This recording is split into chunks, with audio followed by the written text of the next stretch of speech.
కేంద్ర ప్రభుత్వం చేపడుతున్నటువంటి కులగణన ఏదైతే ఉందో ఈ కులగణన అత్యంత వేగంగా పారదర్శకంగా ఉండేటట్టు చూడాలి. మరి 2026లో డీలిమిటేషన్ అంటే ఈ పాటికే మనం కులగణన ప్రారంభించాలి. అయితే సెప్టెంబర్ లేదా అక్టోబర్లో కులగణన ప్రారంభమయ్యే అవకాశం ఉందని చెప్పి సూచనగా తెలుస్తూ ఉంది.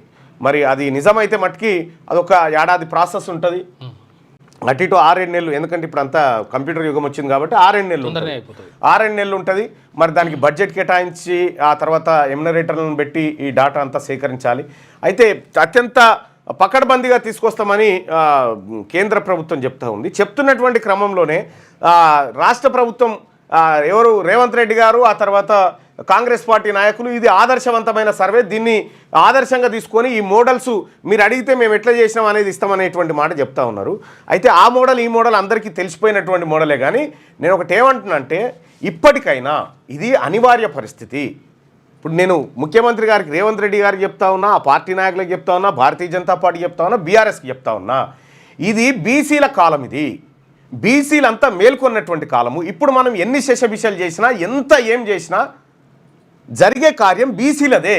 రేపు భవిష్యత్తులో ఎన్నికలు బీసీల చుట్టే తిరుగుతాయి. ఈ అసలైన విషయాన్ని పక్కకు పెట్టి మనం పంతాలకు పోయి లేదు మేము ఇట్లా చేసినాం అట్లా చేసినాం.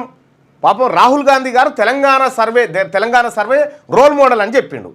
ఆయన రోల్ మోడల్ అని చెప్పగానే ముఖ్యమంత్రి గారు ఇక్కడ నిన్న సమావేశం ఏర్పాటు చేసి ఎక్కడెక్కడ బీసీలను పిలిచి ఆహా ఓహో అనేటువంటి కార్యక్రమం చేసిండు. సరే నువ్వు ముఖ్యమంత్రిగా అది చేసుకోవాల్సిందే, ఎందుకంటే అది నీ బాధ్యత కూడా, నీ ప్లేస్లో ఎవరున్నా కూడా చేస్తారు అది. కానీ భవిష్యత్తులో ఇప్పటిదాకా జరిగినటువంటి పరిణామాలన్నీ అందరికీ తెలుసు. భవిష్యత్తులో కూడా బీసీలకు సంబంధించినటువంటి అంశంలో ఇక మీరు పంతాలకు పోకుండా పవర్ ట్రాన్స్ఫర్ అవుతుంది బీసీలకు, అది అనివార్యం, తప్పనిసరి పరిస్థితి. తెలంగాణ రాష్ట్రం ఎట్లయితే ఇవ్వాల్సిన అనివార్యత ఏర్పడ్డదో బీసీలకు పవర్ ఇచ్చేయాల్సినటువంటి అనివార్యత ఇప్పుడు ఏర్పడ్డది. ఈ విషయాన్ని కేంద్రం కూడా గ్రహించింది, ఈ విషయాన్ని రాజకీయ పార్టీలు అన్నీ గ్రహించినాయి. మీ అందరికంటే ముందుగా రాహుల్ గాంధీ గారు గ్రహించింది. ఇది జిత్నే ఆబాది ఉత్నే ఇస్సేదారి అనేటువంటి మాట ఆయన ఎందుకు చెప్తా ఉన్నాడు? ఆయన ఎప్పుడో గ్రహించిండు కాబట్టి ఈ మాట. ఇది ఒక సైకిల్. పవర్ షేర్ అనేది నేను పొలిటికల్ సైన్స్లోనో ఏదో ఎక్కడో చదివిన, ప్రభుత్వాలు వాటి విధానాలు అవి ఎట్లా మారుతూ ఉంటాయనంటే కొద్దిమంది వ్యక్తుల పాలన, ఆ తర్వాత ప్రజాస్వామ్యంలోంచి మళ్ళీ ఏకవ్యక్తి పాలన. ఇది రొటేషన్ సిస్టమ్. ఈ సిస్టంలో అందరూ ఇమడాల్సిందే. లేదు నేను ఈ సిస్టానికి ఉల్టా పోతా అంటే ఆగమైపోతారు. కాబట్టి నేనేం చెప్తున్నా అంటే ఇప్పటికైనా మీరు గ్రహించాల్సినటువంటి అంశం ఏంటంటే ఇంకా ఎవరైనా మాదే అధికారం మాదే మేమే చెలాయిస్తాం మా వల్లనే అవుతుంది అసలు బీసీల వల్ల కాదు అనేటువంటి అభిప్రాయం ఎవరికైనా ఉంటే తుడిపేసుకోండి.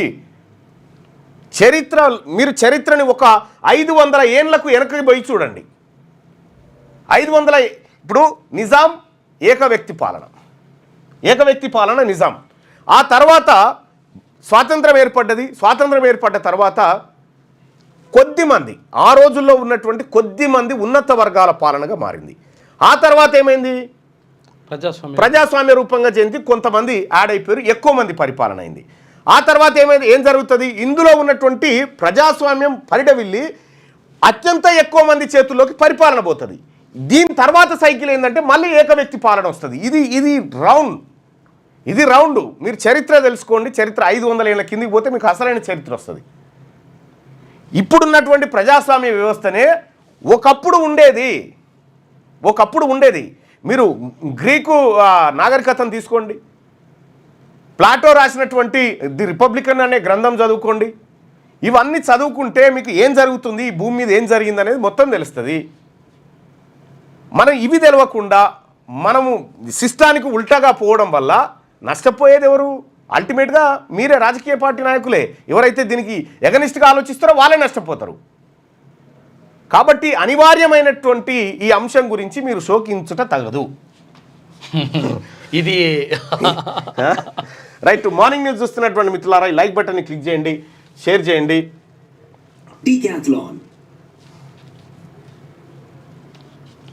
ఇట్లనే వస్తుంది, ఇట్లే ఉంటుంది అన్నట్టు. నిన్న నా కూతురు వచ్చింది, ఆడుకొని పోయినట్టు. రైట్, ఇట్లా ఉంటుంది అన్నట్టు. ఇక్కడ ప్రజాస్వామ్యం స్టార్ట్ అయింది, ఇక్కడ ఏక వ్యక్తి పాలన,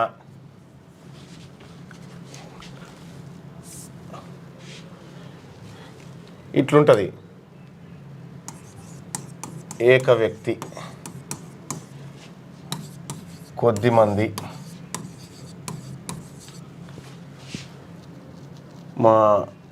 ఎక్కువ సమూహం,